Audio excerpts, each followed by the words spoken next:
Good morning student. आज हम part 3 पढ़ेंगे अतीत में दबे पांव। इसके लेखक ओम थानवी जी हैं। तो आइए पढ़ते हैं। सबसे पहले ओम थानवी जी का जीवन परिचय देख लेते हैं। ओम थानवी जी का जन्म 1957 ईस्वी में हुआ था। इनकी शिक्षा दीक्षा बीकानेर में हुई थी। इन्होंने राजस्थान विश्वविद्यालय से व्यावसायिक प्रशासन में एमकॉम किया। ये एडिटर्स गिल्ड ऑफ इंडिया के महासचिव रहे। 1980 से 89 तक इन्होंने राजस्थान पत्रिका में काम किया। इतवारी पत्रिका के संपादन में ने साप्ताहिक को विशेष प्रतिष्ठा दिलाई। ये अपने सामाजिक और सांस्कृतिक सरोकार के लिए जाने जाते हैं। अभिनेता और निर्देशक के रूप में ये स्वयं रंगमंच पर सक्रिय रहे। इनकी गहरी दिलचस्पी साहित्य, कला, सिनेमा, वास्तुकला, पुरातत्व और पर्यावरण में है। इन्होंने 80 के दशक में सेंटर ऑफ साइंस एनवायरनमेंट की फेलोशिप पर राजस्थान के पारंपरिक जल स्रोतों पर खोजबीन करके इसके बारे में विस्तार से लिखा। इन्हें पत्रकारिता में कई पुरस्कार मिले, जिनमें गणेश शंकर विद्यार्थी पुरस्कार प्रमुख है। 1999 ईस्वी में इन्होंने दैनिक जनसत्ता के दिल्ली और कोलकाता के संस्करणों का संपादकीय दायित्व संभाला। संप्रति से ये इसी समाचार पत्र के संपादक के रूप में कार्यरत हैं। अब आइए पाठ का सारांश देख लेते हैं। जैसा कि अतीत में दबे पांव नाम से ही स्पष्ट होता है कि इसमें इतिहास के बारे में बात कही गई है। तो आइए देखते हैं कि इतिहास के किस अंश को हमारे सामने लेखक थानवी जी ने प्रस्तुत किया है। लेखक कहता है कि हड़प्पा व मोहनजोदड़ो दोनों स्थान अभी तक दुनिया के सबसे पुराने नियोजित शहर माने जाते हैं।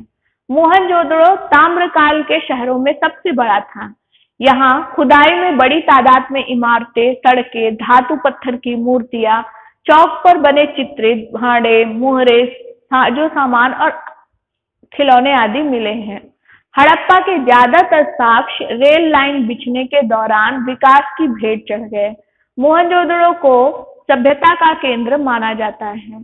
यह 200 हेक्टेयर क्षेत्र में फैला था तथा इसकी आबादी लगभग 85,000 थी। यह नगर छोटे मोटे टीलों पर आबाद था तथा ये प्राकृतिक नहीं थी। कच्ची पक्की ईंटों से धरती की सतह को ऊंचा उठाया गया था।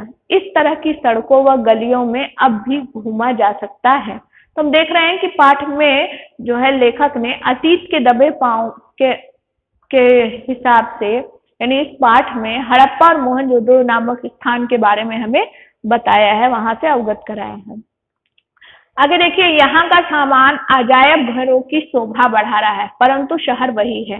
इस शहर की गलियां, मकान, चबूतरे, खिड़की, रसोई, सड़कें आदि सुंदर नगर नियोजन की कहानी कहते हैं।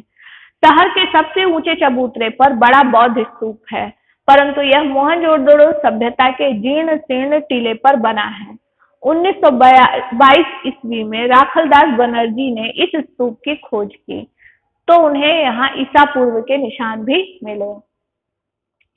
तत्कालीन भारतीय पुरातत्व सर्वेक्षण के महानिदेशक जॉन मार्शल के निर्देश पर खुदाई का व्यापक अभियान शुरू हुआ और भारत दुनिया की प्राचीन लेखक सबसे पहले इसी स्तूप पर पहुंचा।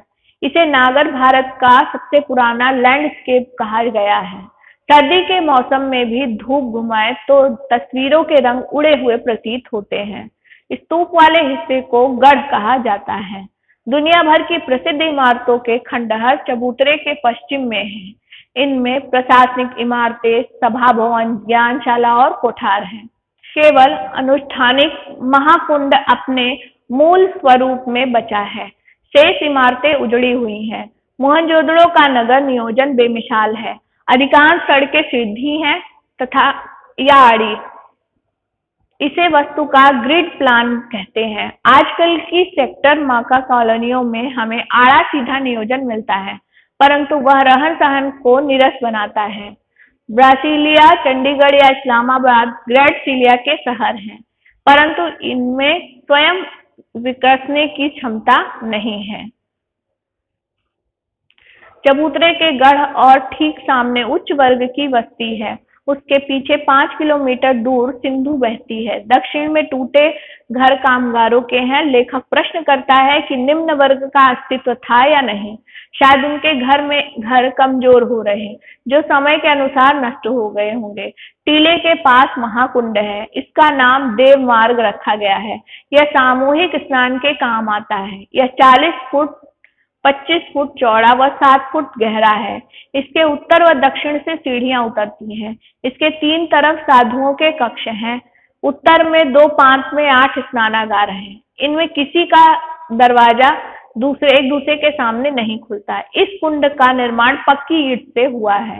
पानी का रिसाव रोकने तथा गंदी पानी से बचाव के लिए कुंड के तल व दीवारों पर चूने व चिरोड़ी के गारे प्रयोग किया गया है।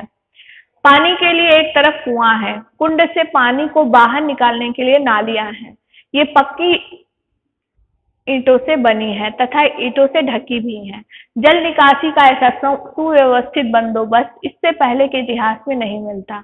कुंड के दूसरी तरफ विशाल कोठार है। शायद यहाँ आकर रूप हासिल, यहाँ पर जो है क्या होता था, अनाज को जमा किया जाता था।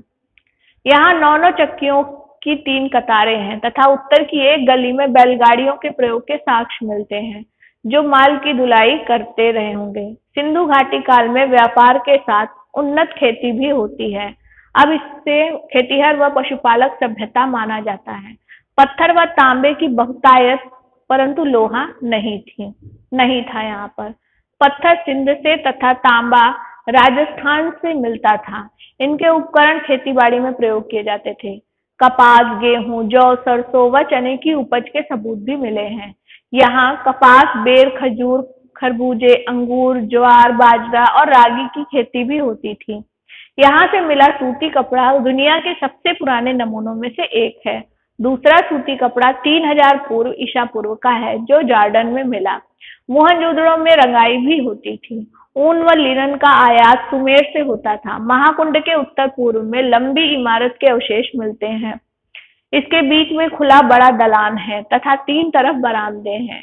इसे कॉलेज ऑफ प्रीटर्स माना जाता है। दक्षिण में 20 खंभों वाला एक हॉल है, जो शायद राज्य सचिवालय, सभा भवन या सामुदायिक केंद्र रहा होगा। गढ़ की 4 दीवारी से के बाहर नीचा नगर है। खुदाई की प्रक्रिया में टीलों का आकार घट गया था। पूरब की बस्ती रईसों की बस्ती है। इसमें बड़े घर, चौड़ी सड़कें तथा कुएं हैं। मोहनजोदड़ो के सभी खंडहरों की खुदाई करने वाले पुरातत्व वेत्ताओं का संक्षिप्त नाम डीके रचा गया। डीके क्षेत्र दोनों बस्तियों में से सबसे महत्वपूर्ण है। शहर की मुख्य सड़क यहीं पर है। यह बहुत लंबी सड़क है तथा 33 फुट चौड़ी है। इस पर एक साथ 2 बैलगाड़ियां आ जा सकती हैं। यह सड़क बाजार तक पहुंचती है। इस सड़क के दोनों ओर घर हैं। सड़क की तरफ कोई दरवाजा नहीं है। काबूजिए ने भी चंडीगढ़ में इस शैली का प्रयोग किया था। सड़क के दोनों तरफ ढकी हुई नालियां थीं। हर घर में एक स्नानागार है और नालियां घर का पानी हौदी तक लाती हैं तथा फिर वे नालियों के जाल से जुड़ जाती हैं। ज्यादातर नालियां ढकी हुई हैं। बस्ती के भीतर सड़कें 9 से 12 फुट तक चौड़ी हैं। बस्ती के कुएं पक्की हुई एक आकार की ईंटों से बने हैं। यहाँ लगभग 700 कुएं पाए गए हैं। इसे जल संस्कृति भी कहा जा सकता है। देखिए, यहाँ पर आपके लिए एक जल संस्कृति और एक ये डीके बहुत जरूरी है, यानी कि जो खुदाई करने वाले थे उनका ही संक्षिप्त नाम यहाँ पर डीके रखा गया, तो आप ये ध्यान रखेंगे। डीके जी हल्के के घरों की दीवारें ऊंची और मोटी हैं। शायद यहाँ 2 मंजिले मकान भी होंगे। सभी पकी हुई ईंटों से बने थे तथा ईंटें भी एक आकार 1:2:4 के अनुपात की हैं। यहाँ घरों में केवल प्रवेश द्वार है, खिड़कियां नहीं हैं। बड़े घरों के भीतर आंगन के चारों तरफ बने कमरों में खिड़कियां हैं। घर छोटे बड़े हैं, सभी एक कतार में हैं तथा अधिकतर का आकार 30 गुणा 30 फीट का है। कुछ इनसे काफी बड़े भी हैं। सबकी वास्तु शैली भी एक जैसी लगती है। डीके भी सी हिलके से एक घर से दाढ़ी वाले याजक नरेश की मूर्ति मिली। HR हल्के बड़े घर से कुछ कंकाल मिले। प्रसिद्ध नर्तकी शिल्प भी इसी हल्के के छोटे से घर से मिली है। यहीं पर एक बड़ा घर है जिसे उपासना केंद्र समझा जाता है। गढ़ी के पीछे बीएस हिस्से में रंगरेज का कारखाना है, जहां जमीन में ईंटों के गोल गट्ठे उभरे हुए हैं। यहाँ 2 कतारों में 16 छोटे एक मंजिला मकान हैं। सब में 2-2 कमरे हैं। ये कर्मचारियों या कामगारों के रहे होंगे। मोहनजोदड़ो में कुओं को छोड़कर अन्य सभी वस्तुएं चौकोर या आयताकार हैं। आगे देखिए, लेखक बड़े घरों में भी छोटे कमरे देखकर हैरान है। इसका कारण आबादी बढ़ना या निचली मंजिली पर नौकरों का निवास हो सकता है। सीढ़ियां शायद लकड़ी की रही होंगी। ऊपरी मंजिल पर लकड़ी की साज सज्जा की जाती होगी। अधिकतर घरों में खिड़कियों या दरवाजों पर छज्जों के चिन्ह नहीं है। गर्म क्षेत्र में ये चीजें आम होती हैं। इसका तात्पर्य यह है कि हाथी, शेर, गैंडा आदि जीवों की तस्वीरों से लगता है कि यहाँ जंगल थे तथा अच्छी खेती से सिंचाई की जाती थी। इस क्षेत्र में नगर के प्रमाण नहीं मिलते। इसका मतलब यह निकलता है कि घटने तथा कुओं से अत्यधिक इस्तेमाल से भूतल जल भी नीचे चला गया और बस्ती भी उजड़ गई। तेज हवा बह रही थी। हर जगह लेखक को साए साए की ध्वनि सुनाई दे रही थी। यह सब खंडहर नहीं है, लेकिन घर एक नक्शा ही नहीं होता। हर घर में एक संस्कार में आकार होता है। किसी भी घर समय एक अपराध बोध भी होता है। लेखक को यहाँ राजस्थान व सिंध गुजरात के घर याद आ गए। यहाँ ज्वार की खेती हजारों सालों से हो रही थी। मोहनजोदड़ो के घरों में टहलते हुए उसे जैसलमेर के गांव कुलधारा आया। यह पीले पत्थर के घरों वाला एक खूबसूरत सा गांव है। यहाँ घर है परंतु लोग नहीं है। 150 साल पहले राजा से तकरार पर स्वाभिमानी गांव का हर सदस्य अपना घर छोड़कर चला गया। घर खंडहर हो गए पर ढहे नहीं।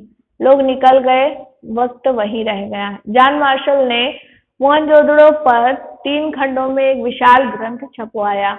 उसमें खुदाई में मिली ठोस पहियों वाली मिट्टी की गाड़ी के चित्र के साथ सिंध की वर्तमान बैलगाड़ी का चित्र प्रकाशित है। दोनों में कमानी या आर वाले पहियों का प्रयोग है। अब उन पहियों की जगह जीप के उतरन पहिए लगते हैं।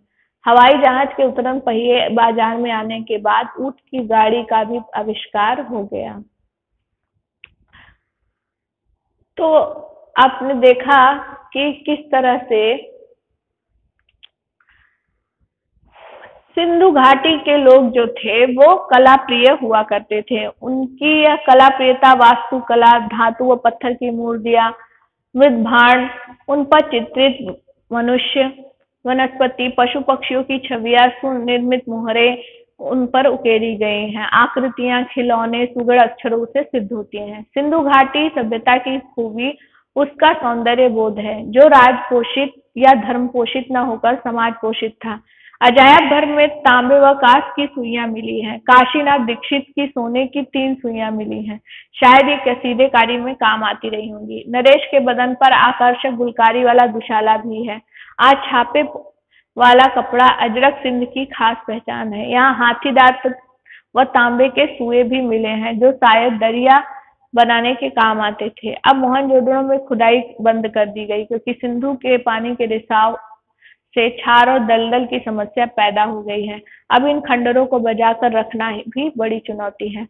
तो आपने देखा कि किस तरह से लेखक अशोक थानवी जी ने हमें इस पाठ में